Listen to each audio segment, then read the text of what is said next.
अनुपम है। कह रहे हैं सर नमस्कार, रामायण और महाभारत में जो कहानियां हैं क्या वो सत्य घटनाओं पर आधारित हैं? घटनाएं सत्य असत्य नहीं होती, घटनाएं तथ्य कहलाती हैं। ठीक है, उदाहरण के लिए कोई एक घर से निकला और सड़क का इस्तेमाल करके आधे किलोमीटर दूर किसी दूसरे घर में चला गया, इसको सत्य घटना नहीं बोलते। इसमें सत्य क्या है?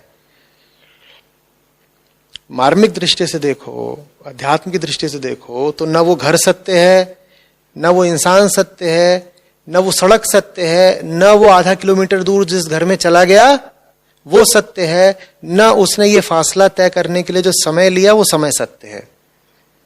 सत्य की क्या परिभाषा होती है? सत्य की परिभाषा होती है वो जो कभी बदले ना, वो जो कभी बदले ना। ये जिस घर से निकला क्या वो कभी नहीं बदलेगा? बदलेगा। जिस सड़क पे चला वो कभी नहीं बदलेगा। ये जो इंसान है क्या ये बदल नहीं रहा? समय वो तो बदलता ही रहता है। और जिस घर में जाके घुस गया वो घर भी बदल रहा है लगातार। तो ये जो पूरी घटना घटी, सत्य तो इसमें वैसे भी कहीं नहीं है। हाँ, जो हमारी साधारण भाषा होती है उसमें बहुत गहराई नहीं होती। प्रचलित भाषा में हम इस तरह की बातें कह देते हैं कि फलाना प्रकरण एक सत्य घटना पर आधारित है। अध्यात्म कहता है कोई घटना सत्य होती ही नहीं। ये जो घटनाओं की गतिशीलता है, ये समय का प्रवाह है, ये अपने आप में असत है। संसार मात्र असत है। असत माने जो ठहरेगा नहीं, असत माने जो अधिक से अधिक प्रतीत हो सकता हो। गहराई से देखो तो पता चले प्रतीत होता है नहीं। सब कुछ ही असत है, वहां सत्य घटना क्या घटेगी? समझ में आ रही है बात? तो रामायण और महाभारत तथ्यों से ऊपर की बातें हैं। बहुत लोग, खासतौर पे हिंदू धर्मावलंबी, ये सिद्ध करने की कोशिश में लगे रहते हैं कि रामायण और महाभारत सच्ची घटनाएं हैं। अरे भाई, जिन्होंने हमें रामायण और महाभारत दी, उन्हें अगर यही साबित करना होता कि ये घटनाएं यथार्थ हैं, इन घटनाओं में कोई तथ्य है, तो कम से कम ये तो बता देते कि ये सब कुछ किस शताब्दी में हुआ, किस वर्ष में हुआ। और भारत का गणित सदा से ही मजबूत रहा है। ऐसा नहीं है कि घड़ी में हमें समय देखना नहीं आता था, या हमारे पास कैलेंडर नहीं था जिसमें हम माह या वर्ष देख पाएं। निश्चित रूप से इस बात की गणना भी की जा सकती थी और इस बात का साफ साफ इतिहास में उल्लेख भी किया जा सकता था कि किस वर्ष में राम या कृष्ण पैदा हुए। नहीं किया गया क्योंकि इस बात को अमहत्वपूर्ण माना गया। कहा ये बच्चों की बातें हैं, कौन इन बातों में पड़े कि ये कब पैदा हुए कब मरे। क्यों? क्योंकि वो कब पैदा हुए कब मरे ये बात तो उनको साधारण भौतिक मनुष्य बना देगी ना। भाई, जीता कौन है मरता कौन है? एक साधारण देहधारी जीता है मरता है।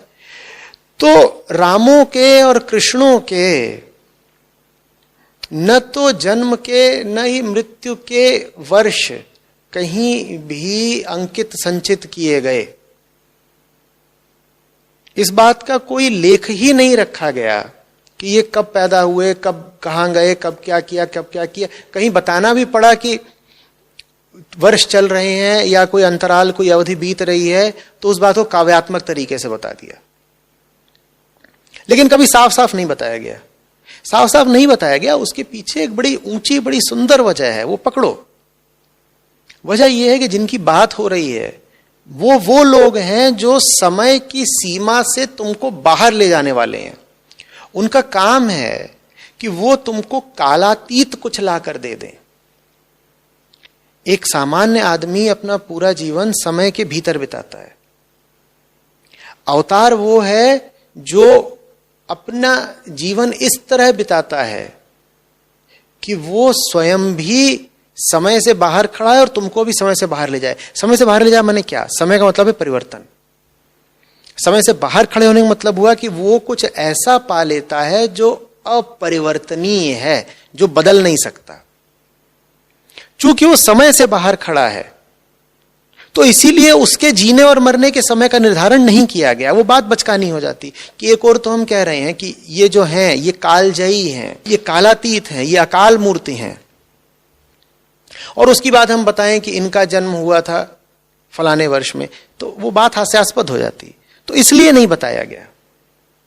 लेकिन आजकल हम पुरजोर साबित करने में लगे हुए हैं कि नहीं साहब, इस सन में पैदा हुए थे, यहां रहते थे, इस नदी किनारे खेले खाए थे, इस जगह उनका महल था, और ये सारी बातें।